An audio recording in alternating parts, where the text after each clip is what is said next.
Hey there, I'm Radish, and over the course of the next 3 days, we'll be circumnavigating Mount Saint Helens along the Loowit Trail.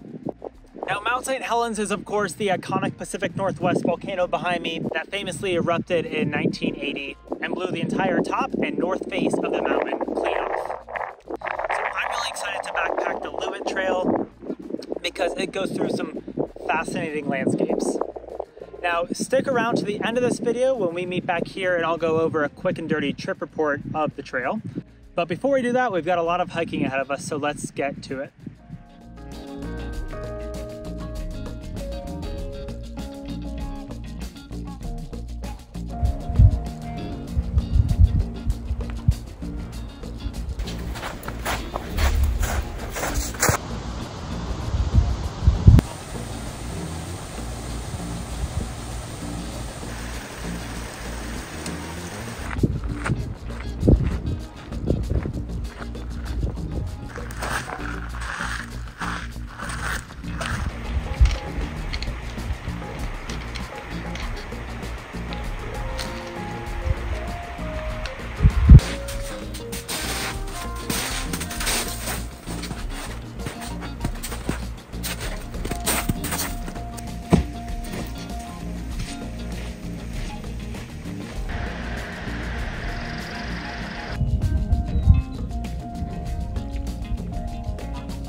All right, we are back at the trailhead.